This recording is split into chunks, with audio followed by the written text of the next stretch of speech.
AISECT college of technical education Baikunthpur के YouTube channel पर आप सभी का स्वागत है। हमारे लेटेस्ट वीडियोस को देखने के लिए चैनल को सब्सक्राइब करें और बेल आइकन जरूर दबाएं। Good morning students.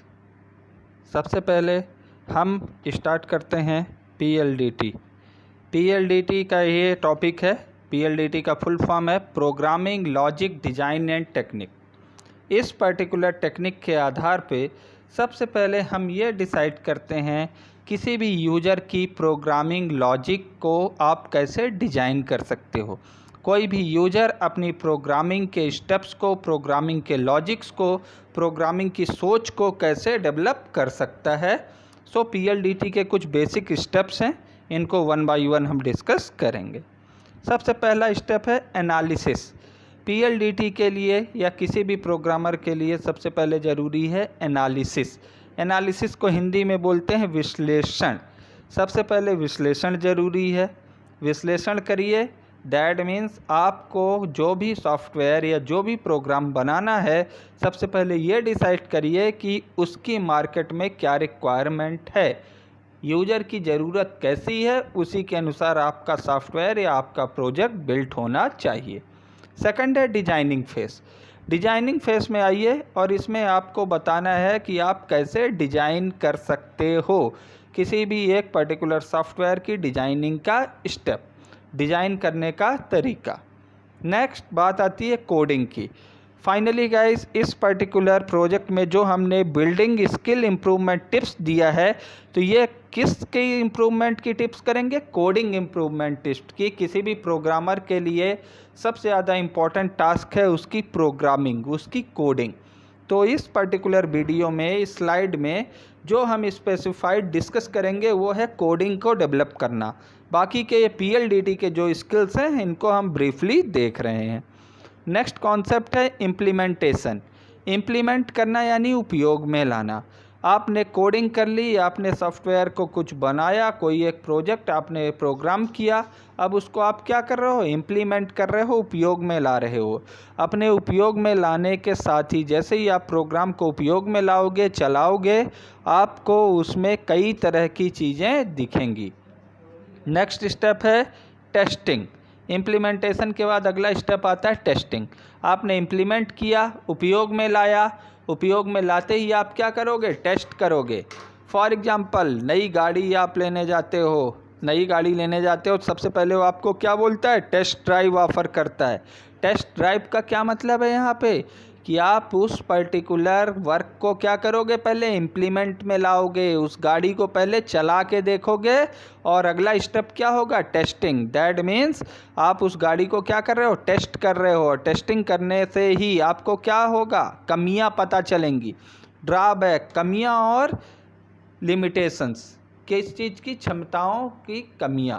लिमिटेशन यानी सीमाएं, कहाँ पे इसकी कार्य करने की क्षमता कम पड़ जाती है, इसकी सीमाएं क्या क्या हैं, किस किस एरिया में ये कितना वर्क कर सकता है, ये आप कैसे निर्धारित करोगे? उसकी टेस्टिंग करके। नेक्स्ट टेस्टिंग के बाद कॉन्सेप्ट आता है गाइस डीबगिंग। बग को इंग्लिश में बग, इसको हिंदी में आप बोल सकते हो गलती, एरर। डीबग यानी गलती को सुधारना और डिबगिंग यानी एक ऐसी प्रोसेस जो कि आपकी गलतियों को सुधारती है। तो सिंपली कुछ ऐसा बोल सकते हैं अपन कि डिबगिंग एक ऐसी प्रोसेस है जो कि आपकी गलतियों को सुधारती है। टेस्टिंग में आपने क्या किया? टेस्ट किया, उसकी लिमिटेशंस पता चली, सीमाएं पता चली, कमियां पता चली। अब उन कमियों को आप क्या करोगे? रखोगे या दूर हटाओगे? नो डाउट दूर हटाएंगे। तो दूर आप कैसे हटाओगे? इसी पर्टिकुलर डिबगिंग कॉन्सेप्ट के थ्रू। यही कॉन्सेप्ट आपका क्या करेगा? डीबग यानी बग को दूर करना, एरर को दूर करना। देन फाइनली कॉन्सेप्ट आता है गाइस मेंटेनेंस का। मेंटेनेंस यानी रख रखाव। आपने सिंपल सी गाड़ी ली है, गाड़ी को लेने के साथ ही आपको हर 6 महीने में मेंटेनेंस कराने की, सर्विसिंग कराने की सलाह दी जाती है। क्यों सलाह दी जाती है? क्योंकि करंट पोजीशन में तो आपने जो गाड़ी ली है वो प्रॉपर चल रही है, सही चल रही है, सब कुछ अच्छा है, लेकिन इन फ्यूचर भी इसके पूरे फीचर्स, पूरी वर्किंग एज इट इज चलती रहे, इसकी वर्किंग में किसी प्रकार का कोई भी डिफेक्ट ना हो, कोई भी इशू ना हो, इसके लिए प्रॉपर मेंटेनेंस की आपको ज़रूरत होती है। इसी प्रॉपर मेंटेनेंस को भी सॉफ्टवेयर को भी प्रॉपर मेंटेनेंस की ज़रूरत है, और प्रॉपर मेंटेनेंस के बगैर आपका सॉफ्टवेयर भी, आपकी वर्किंग भी कमज़ोर हो सकती है, आपकी वर्किंग को भी फेलियर होने के चांसेस हैं। सो गाइस, मेन बेसिकली जो हम डिस्कस करने जा रहे थे वो अब डिस्कस करते हैं कोडिंग यानी प्रोग्रामिंग। किसी भी प्रोग्रामर द्वारा लिखे गए कोड, जो सेट ऑफ इंस्ट्रक्शन लिखे जाते हैं, उसको आप क्या बोलते हो? कोडिंग। सेट ऑफ इंस्ट्रक्शंस कहने का मतलब निर्देशों का समूह। आपको चाय बनाना है, चाय बनाने के लिए क्या क्या निर्देश आप लोगे? आपने पूछा किसी से चाय बनाने की रेसिपी बताओ, तो चाय बनाने की रेसिपी बताएगा कि सबसे पहले बाउल लो, बाउल में वाटर लो, वाटर को बॉयल करो, देन उसमें शुगर करो, मिल्क मिक्स करो, देन टी मिक्स करो, देन उसको बॉयल करो, बॉयल करने के बाद उसको छानो, फिल्टर करो, फिल्टर करने के बाद उसको ड्रिंक करो। ये क्या हुए? पूरे स्टेप्स को अगर आप एक साथ लिख लेते हो तो ये ओवरऑल क्या बना? आपका चाय बनाने का program. So guys, technical way में इन्हीं पर्टिकुलर स्टेप्स को अगर आप एक सिक्वेंशियल वे में लिख लेते हो तो यही कॉन्सेप्ट आपका क्या कहलाता है? कोडिंग। सो इन्हीं पर्टिकुलर कोडिंग को, इन्हीं आपके प्रोजेक्ट बनाने की, आपके सॉफ्टवेयर बनाने की, आपकी वर्किंग की स्किल को आप कैसे बढ़ा सकते हो, आप अपने प्रोजेक्ट को, अपने सॉफ्टवेयर को कैसे बिल्ड कर सकते हो, कैसे प्रोग्राम कर सकते हो, इसी टेक्निक को इम्प्रूव करने की स्किल्स पे हम लोग बेसिक डिस्कस करने वाले हैं। और इनको देखते हैं। Programming logic building skills improvement tips. कौन कौन से टिप्स हैं जिससे आप अपने प्रोग्रामिंग के लॉजिक को, अपने प्रोग्रामिंग की स्किल को, अपनी प्रोग्रामिंग की सोच को इम्प्रूव कर सकते हो। देन गाइस, स्टार्ट करते हैं इसको। फर्स्ट स्टेप आते हैं। फर्स्ट स्टेप कहता है हमारा इस पर्टिकुलर केस में, firstly think as like a programmer. सबसे पहले अपनी सोच को बदलिए। सिंपल सी बात कही जाती है, आप जैसी सोचोगे आपका टास्क भी वैसा ही होता है, आप काम भी वैसा ही करते हो जैसी आपकी सोच है। तो यही कहा जाता है किसी भी एक प्रोग्रामर के लिए सबसे ज़्यादा ज़रूरी है कि सबसे पहले आप अपनी सोच को बदलिए। किसके जैसा सोचने का प्रयास करिए? प्रोग्रामर के जैसा। प्रोग्रामर अलग से नहीं सोचता है, बस हर चीज़ को तार्किक आधार पे सोचता है, लॉजिकली सोचता है। तो सबसे पहले ज़रूरी है गाइस कि आप भी अपनी सोच को तार्किक करिए, तर्क के आधार पे सोचने की क्षमता को विकसित कीजिए। एक सिंपल सा एग्जांपल देता हूँ। एक पेड़ के नीचे लेट कर सोते हुए न्यूटन को जब ऊपर से पेड़ से फल आकर गिरा तो उसने ये सोचा कि ये फल ऊपर से नीचे क्यों आया, और इसी उसकी तार्किक सोच ने उसको इतना बड़ा साइंटिस्ट बना दिया। इससे पहले और कई लोगों ने ऐसा देखा होगा, लेकिन उनकी सोच तार्किक नहीं थी। इसी तार्किक सोच के अभाव में वो इतने बड़े साइंटिस्ट नहीं बन पाए, और उसी तार्किक सोच ने न्यूटन को इतना बड़ा साइंटिस्ट, इतना बड़ा डेवलपर बना दिया। सो गाइस, फर्स्टली सबसे ज़्यादा इम्पॉर्टेंट है कि आप अपनी सोच को बदलिए और लॉजिकली तार्किक सोचना शुरू करिए। Second, keep practicing regularly and don't give up in any case. सबसे ज़्यादा ज़रूरी है कि आप रेगुलर प्रैक्टिस करिए, अभ्यास। सिंपल सी बात कही जाती है, अगर आप रेगुलर प्रैक्टिस करोगे किसी भी प्रोग्राम का, किसी भी लैंग्वेज का, किसी भी भाषा का, तो आप उसमें परफेक्ट हो ही जाओगे। सो सेकंड स्टेप बोलता है कि रेगुलर प्रैक्टिस में रहिए and don't give up in any case. और किसी भी केस में, किसी भी परिस्थिति में, किसी भी सिचुएशन में हार नहीं मानिए। हार मानोगे आप हार जाओगे, आप अपनी स्किल को डेवलप नहीं कर पाओगे, आप अपनी क्षमता को नहीं बढ़ा पाओगे। सबसे ज़्यादा ज़रूरी है अपनी क्षमता को बढ़ाने के लिए कि अपने अंदर ऐसी क्षमता विकसित करो कि आप किसी भी सिचुएशन में हार नहीं मानो।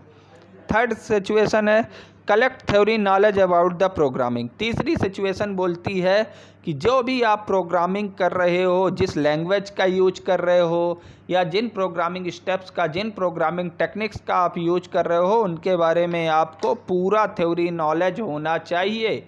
अगर आपके पास थ्योरी नॉलेज नहीं है तो सबसे पहले ये ज़रूरी है कि आप प्रॉपर थ्योरी नॉलेज को कलेक्ट कीजिए। बिकॉज विदाउट थ्योरी नॉलेज आप उस स्किल को डेवलप नहीं कर सकते हो। नेक्स्ट स्टेप है guys, using pen and paper for designing. सीधे डायरेक्टली आपको क्वेश्चन मिला, आपको प्रोग्राम मिला, सीधे बैठ के सिस्टम में टाइप करने से बचें, सीधे बैठ के सिस्टम में स्टार्ट करने से बचें। ऐसा करना आपके प्रोजेक्ट के लिए, आपके सॉफ्टवेयर के लिए, आपके प्रोग्राम के लिए बिल्कुल सही नहीं है। डिजाइनिंग कहाँ करनी चाहिए? सबसे पहले ऑन पेपर। कोई भी इंजीनियर अगर घर बनाता है तो सबसे पहले ऑन पेपर उसका क्या बनाता है? नक्शा बनाता है, लेआउट बनाता है, डिज़ाइन बनाता है। सो गाइस, आप कैसे इतने बड़े प्रोग्राम को बनाने जा रहे हो? सीधे आपने कंप्यूटर पे टाइपिंग स्टार्ट कर दी, और अगर आप ऐसा करते हो तो लॉजिकली ये क्या है? रॉन्ग है। इसके लिए आपको ज़रूरी है कि सबसे पहले आप पेन पेपर का यूज कीजिए और उसके लॉजिक को, उसके डिज़ाइन को प्रॉपरली ड्रा कीजिए। नेक्स्ट है, always dry run your codes. Dry run का मतलब होता है विदाउट मशीन, अगर आप विदाउट कंप्यूटर अगर आप अपने कोड को एग्जीक्यूट करते हो, रन करते हो, तो इसी कॉन्सेप्ट को आप क्या बोलते हो? ड्राई रन करना। That means without machine, without software अगर आप अपने कोड को, अपने प्रोग्राम को एग्जीक्यूट कर रहे हो तो यही एग्जीक्यूशन क्या कहलाएगा? Dry run. सो लिखा है कि always dry run your code. अपने कोड को बनाने के बाद सबसे पहले ड्राई रन करिए, यानी पेपर पर चला कर देखिए, अपने दिमाग में चला के देखिए, अपने लॉजिक से चला कर देखिए, इसके बाद कंप्यूटर में यूज करिए। नेक्स्ट है, ask as much questions as you can and keep moving on. जितने ज़्यादा से ज़्यादा क्वेश्चन आप पूछ सकते हो अपने आप से पूछिए। अगर आप सामने आपके टीचर है, आपके फैकल्टी हैं, या आपका सीनियर डेवलपर है, उससे आप ज़्यादा से ज़्यादा क्वेश्चंस पूछिए। जितने क्वेश्चन आप ज़्यादा पूछोगे उतना ज़्यादा आपकी स्किल क्या होगी? इम्प्रूव होगी गाइस। तो ये स्टेप्स देखें। अगले स्टेप्स देखिए, don't stay at A point. किसी भी सिचुएशन में अगर आप कहीं पे किसी पॉइंट पे रुक जाते हो तो आपको उस पोजीशन पे रुकना बिल्कुल नहीं है। अपनी स्टेप को, अपनी वर्किंग को, अपनी कैपेबिलिटी को, अपनी क्षमता को यूज करते हुए उस स्टेप को इग्नोर करिए और अगले स्टेप पे मूव करिए। अगर आप चलते चलते कहीं पे रुक रहे हो तो वहाँ पे रुक के आपको उस सिचुएशन के सही होने का वेट नहीं करना है। सिंपली किसी एरर के आने पर आप उस एरर के सलूशन होने तक अगले स्टेप में मूव नहीं कर पाओगे। इस चीज़ को इग्नोर करो, अपने टास्क को चेंज करो, अपने टास्क को दूसरे डायरेक्शन में मूव करो और उस पर्टिकुलर टास्क को कंप्लीट करो। नेक्स्ट है, रेगुलरिटी एट वर्क। सबसे ज़्यादा इंपॉर्टेंट कॉन्सेप्ट है गाइस, डिग्निटी जिसको आप बोलते हो। भैया ये तभी आएगी जब आप अपने काम में क्या करोगे? रेगुलर रहोगे, लगातार आप उसी टास्क को करते रहोगे। जब आप अपने वर्क में, अपने जॉब में, अपने टास्क में रेगुलरिटी लाओगे तो आपका पूरा वर्क कंप्लीट होने में बिल्कुल टाइम नहीं लगेगा। आपकी स्किल इम्प्रूव होंगी, आपकी क्षमता बढ़ेगी, और जब आपकी क्षमता बढ़ेगी तो आप अपने टास्क को इजी वे में परफॉर्म कर पाओगे। Next guys, go from basic to advance. सीधे ही बच्चा पैदा होते के साथ ही रेसर नहीं बन जाता है। हुसैन बोल्ट भी पैदा होने के साथ रेसर नहीं बन गया था। सबसे पहले बच्चा पैदा होता है, देन बढ़ता है, इम्प्रूव होता है, उसके अंदर स्किल भी थोड़ा थोड़ा करके वन बाई वन उसकी स्टेज के अकॉर्डिंग बिल्ड की जाती हैं। सेम वैसा ही आपकी जो प्रोग्रामिंग स्किल है, आपकी जो क्षमता है, उसके आधार पे ही आपको टास्क करना चाहिए। Go from basic to advance कहने का मतलब है सबसे पहले बेसिक्स पे, बेसिक चीज़ों पे, सामान्य चीज़ों पे फोकस करिए, इसके बाद एडवांस प्रोग्रामिंग में जाइए। ऐसा नहीं है कि सबसे पहला ही प्रोग्राम आपने ही बहुत कठिन प्रोग्राम ले लिया और जिसके कारण आप उस प्रोग्राम को कर नहीं पा रहे हो, और नहीं कर पाओगे तो क्या होगा? आपका कॉन्फिडेंस लेवल लो होगा, और कॉन्फिडेंस लेवल लो होने से आपकी रेगुलरिटी घटेगी तो आपकी स्किल्स कम होंगी। आप उस टास्क से डरने लगोगे, उस टास्क को इग्नोर करने लगोगे, जो कि आपकी इम्प्रूवमेंट के लिए, आपकी स्किल्स के इम्प्रूवमेंट के लिए अच्छा नहीं। नेक्स्ट है, use proper DSA, data structure and algorithms का प्रॉपर यूज कीजिए। डाटा स्ट्रक्चर एंड एल्गोरिथम, आप सब लोगों को आइडिया होगा डाटा स्ट्रक्चर एंड एल्गोरिथम के बारे में। डाटा को स्टोर करके रखने का procedure. How can be store data in memory, data को मेमोरी में स्टोर करके रखने के प्रोसीजर को आप क्या बोलोगे? Data structure and algorithm that means step by step written solution of any task. किसी भी टास्क का step by step written solution क्या कहलाता है? एल्गोरिथम। सो प्रोग्रामिंग स्किल को डेवलप करने के लिए firstly data structure and algorithm इन टास्क को भी आपको प्रॉपरली यूज करना है। नेक्स्ट है डोंट सी और ask the solution until you have not solve it.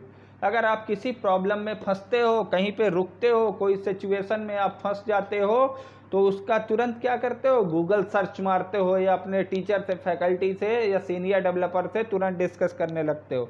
ऐसा करने को भी इग्नोर करना है। डोंट सी और आस्क द सोल्यूशन। कभी भी आपको सोल्यूशन को देखना या किसी से तब तक नहीं पूछना है जब तक आप उस सोल्यूशन को खुद से ड्रा नहीं कर लेते हो। सबसे पहले ज़रूरी है कि आप उस सोल्यूशन को खुद से ड्रा करिए, खुद से बनाइए, खुद से ओपन करिए।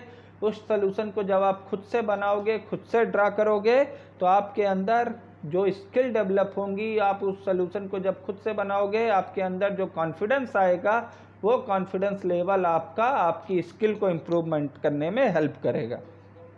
फाइनली इतने स्टेप फॉलो करने के बाद फाइनल स्टेप है आपका take minor projects with complete loyalty. इतने अगर टास्क आपने, इतने स्टेप्स आपने प्रॉपरली फॉलो कर लिए हैं, इतने स्टेप्स अगर आपने प्रॉपरली यूज कर लिए हैं, देन माइनर प्रोजेक्ट, छोटे प्रोजेक्ट्स को लीजिए और पूरी ईमानदारी के साथ उनको पूरा करिए। पूरी ईमानदारी के साथ पूरा करने का मतलब उसी डिग्निटी के साथ, उसी लॉयल्टी के साथ, उसी कंप्लीट के साथ आप उसी प्रोजेक्ट को पूरा करिए। और कैसे? प्रोजेक्ट को माइनर यानी छोटे। कोई भी बड़ा प्रोजेक्ट ही तुरंत आपको नहीं दिया जाएगा, या बड़ा प्रोजेक्ट अगर आपको ऑफर होता है तो उसको आप इग्नोर करिए। सबसे पहले छोटे प्रोजेक्ट को। अब मेजर प्रोजेक्ट, बड़ा प्रोजेक्ट कौन सा कहलाएगा? जिसमें बहुत कॉम्प्लेक्स डाटाबेस कनेक्शन हो, बहुत कॉम्प्लेक्स कनेक्टिविटी हो। छोटे छोटे प्रोजेक्ट यूज करिए। Firstly without database connectivity, simple front end development के प्रोजेक्ट यूज करिए। सिर्फ फॉर्म बनाइए, उसको डिजाइन करिए, उससे आपका कॉन्फिडेंस लेवल इंप्रूव होगा। देन फर्स्टली फॉर्म्स को डिजाइन करिए, फॉर्म्स के बीच में लिंकिंग करिए। फॉर्म्स के बीच में लिंकिंग आपने स्टेबल कर ली, आप फॉर्म्स को प्रॉपरली डिजाइन कर पा रहे हो, हैंडल कर पा रहे हो। इसके बाद आप उन फॉर्म्स को क्या करिए? डाटाबेस के साथ में कनेक्ट करिए, डाटाबेस के साथ में कनेक्टिविटी इस्टेब्लिश करिए। सो ओवरऑल कुछ ऐसा करके आपका ओवरऑल जो है प्रोजेक्ट की स्किल या सॉफ्टवेयर डेवलपमेंट की स्किल, प्रोग्रामिंग की स्किल इम्प्रूव होंगी। आई होप सो मेरे इस पर्टिकुलर लेक्चर का आपके प्रोग्रामिंग स्किल को इम्प्रूव करने में, आपकी प्रोग्रामिंग स्किल को, आपकी क्षमता को बढ़ाने में हेल्प करेगा। Thank you. Okay guys.